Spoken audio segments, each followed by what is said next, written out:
से पहले हमारे साथ होगा पारस डिफेंस का मैनेजमेंट। कंपनी के शेयर कल इंट्राडे करीब 4% की तेजी दिखी थी हमने।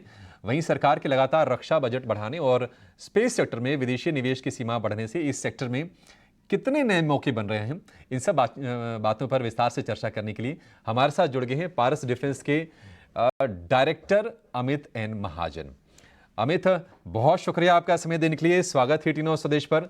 सबसे पहले आपसे ये जानना चाहेंगे अमित जी कि इस वक्त पारस डिफेंस की ऑर्डर बुक कैसी है, क्योंकि हम देख रहे हैं कि इस सेक्टर को सरकार का सपोर्ट है। कहीं ना कहीं अब विदेशों में भी हमारी घरेलू देसी कंपनियों के लिए मौके काफ़ी बढ़ रहे हैं। मेक इन इंडिया, आत्मनिर्भर भारत, तो इन सब पर जोर बढ़ रहा है, तो निश्चित तौर पर प्रोडक्ट पोर्टफोलियो बढ़ रहा है और मौके बढ़ रहे हैं। ऑर्डर बुक सर अभी आपकी कितनी है, जरा ये पहले ये बताइए आप। पहले तो गुड आफ्टरनून और बहुत बहुत शुक्रिया मुझे इस शो पर लेकर आने के लिए। ऑर्डर बुक काफ़ी स्ट्रांग है। आज अगर मैं आपसे बात कर रहा हूँ, मेरा कंपनी का जो रन रेट जो चल रहा है उसके चलते हुए भी आज कंपनी के ऑर्डर बुक 650 करोड़ के नज़दीक आपको दिखाई देंगे। ये तकरीबन डबल है लास्ट ईयर से, एंड इवन मेरे रेवेन्यू से भी काफ़ी मोर देन डबल है, जिसके चलते ये एक चीज हो गई। लेकिन दूसरा है विजिबिलिटी, जो फनल जिसको बोलते हैं, जिसको 60 to 90% प्रोबेबिलिटी में माना जा सकता है, वो फनल 2000 करोड़ के ऊपर है कंपनी के लिए। एंड ये सबसे अच्छी बात है, क्योंकि ये फनल इंक्रीज होते जा रहा है। ये चलते अगर आप देखोगे कि जो भी डिफेंस में आत्मनिर्भरता या मेक इन इंडिया, ये सारे जो एक तरह के जार्गन्स हुआ करते थे, वो आज एक रियलिटी में तब्दील होते हुए नजर आ रहे हैं। जो ग्राउंड लेवल पे जो बिजनेस हैं, ग्राउंड लेवल पे जो मैन्युफैक्चरिंग कंपनीज को जो हाथ में ऑर्डर्स आ रहे हैं या उनके लिए जो अपॉर्चुनिटीज ओपन हो रही हैं, ये एक रियलिटी है। एंड वो रियलिटी को कन्वर्ट होते हुए आपको नेक्स्ट 2 साल में दिखाई देगा कि इंडियन डिफेंस मैन्युफैक्चरिंग एक अलग लेवल का हाई रीच करेगा। हाँ एक्सपोर्ट की जब भी आप बात करते हैं, जी। जैसे ही अपना इंडियन कंजम्पशन बहुत तगड़ा होते जाएगा, अपने जो प्रोडक्ट्स हैं, आज बहुत सारी कंपनियां इंक्लूडिंग अस आज भी एक्सपोर्ट कर रहे हैं। लेकिन जो नई कंपनियां हैं जो ये काम शायद इंडियन कस्टमर्स को एक हाथ डेवलपमेंट के तौर पे बनाती होंगी, उसको भी एक प्रोडक्शन दर्जा मिलते ही उनका quality will become world ready. ये क्वालिटी जैसे ही वर्ल्ड रेडी हो जाता है, यू विल जी। Become defence manufacturing hub for the whole world. Amit ji, जरा ये बताइए कि सरकार ने एफडीआई में भी थोड़ी सी ढील दी है। ये बताएंगे कि इसका आपको किस तरह से फायदा होगा और कितना रेवेन्यू पोटेंशियल आप उससे देख रहे हैं, कितनी आय आपकी बढ़ सकती है। स्पेस प्रोग्राम्स आज अगर आप मेरे को मानो तो अगेन एक टेक ऑफ स्टेज पर है। कुछ एक यू कैन से एक हॉलीडे के बाद, थोड़ा स्लो डाउन होने के बाद, आज Indian space programmes is at all time high. अपने जो दो प्रोग्राम चंद्रयान 3 और आदित्य मिशन दोनों सक्सेसफुल होने की वजह से पूरा world, the whole world is looking at India, not just to partner but also as a launch pad for their programmes, which means जो इंडियन स्पेस में जो तेजी आने की उम्मीद है, वो विल बी अनपैरेलल्ड। आज तक ऐसी तेजी अपन ने देखी नहीं। एफडीआई करने से जो मोमेंटम आज हम लोग एक्सपेक्ट कर रहे हैं, उससे कई ज्यादा मोमेंटम बढ़ जाएगी। दूसरी जो एक एंसिलरी मार्केट है जो इंडिया में और डेवलप होने की जरूरत है, which is satellites and payloads, जो हम लोग खुद बनाना इधर चालू करना चाहिए। वो मार्केट में आज भी काफी सारे स्टार्टअप्स हैं, लेकिन and Paras defence is very proud that we are working with certain startups. वो स्टार्टअप्स को एक बहुत बड़ी बूस्ट मिलेगी, बिकॉज बहुत सारे फॉरेन इन्वेस्टमेंट्स आके वो जो इनिशियल कैपिटल लगता है to build and develop a particular payload, वो उनको मिल जाएगा। साथ में इसका बिजनेस के ऊपर इम्पैक्ट, पारस डिफेंस जो है स्पेस में अगर कोई ऑप्टिकल सिस्टम बनाता है तो आइदर इसरो बनाता है या पारस बनाता है। तो आप समझ सकते हैं कि ISRO is set out to do much larger missions. Paras Defense will be benefited directly by almost all the missions which has optical payloads or optical performance that the mission has to do.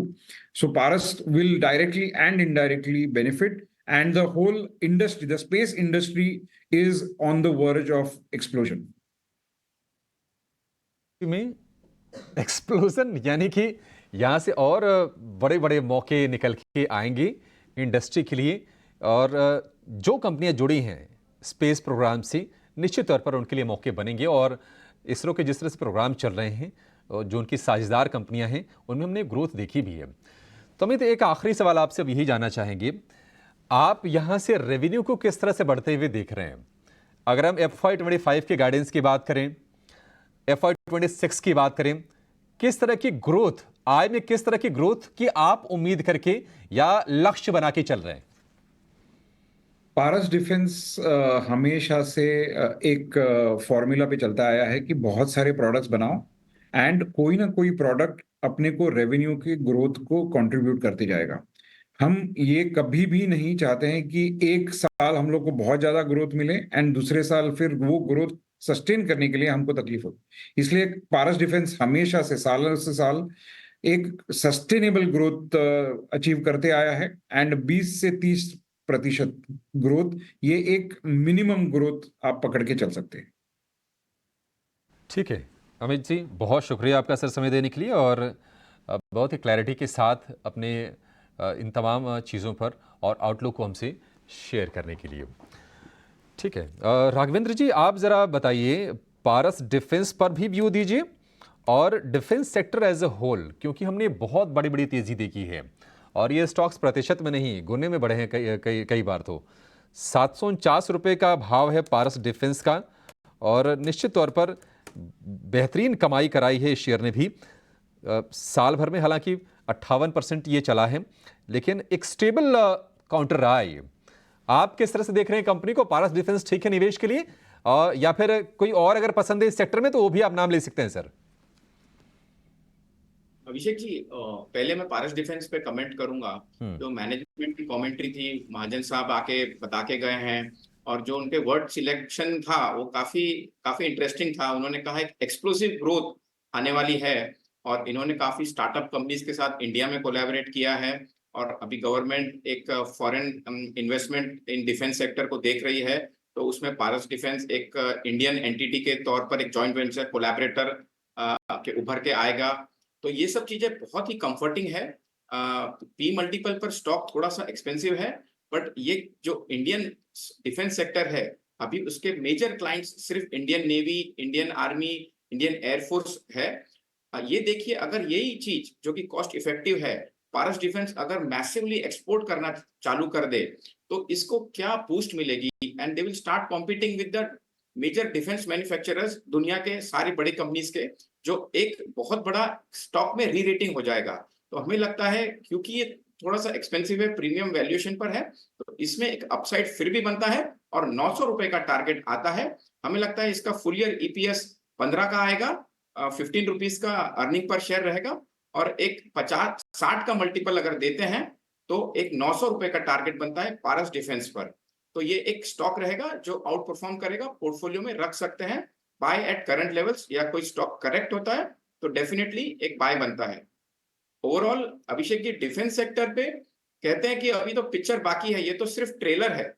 जो Indian space खुल रहा है पूरा world को export करने के लिए, Indian defence companies ने अपने टेंडर्स, आरएफपी जो कहते हैं, request for proposals, across Egypt भेजा है, अर्जेंटीना भेजा है, फिलीपींस, वियतनाम, जो बाकी डेवलपिंग कंट्रीज है उसके लिए इंडियन कंपनीज जो लिस्टेड है डिफेंस सेक्टर की, भारत इलेक्ट्रॉनिक्स ले लीजिए, पारस डिफेंस ले लीजिए, कोचिन शिपयार्ड ले लीजिए, ओवरऑल ये सब कंपनीज ने अपने tenders across length and breadth of Europe और एशिया पैसिफिक की कंट्रीज में भेजे हैं। ठीक है, तो ये पॉजिटिव सेक्टर रहेगा। ठीक है, ट्रेलर है, पिक्चर अभी बाकी है, लेकिन पारस डिफेंस के लिए टारगेट 900 रुपए का, 750 रुपए का भी ये शेयर ट्रेड कर रहा है।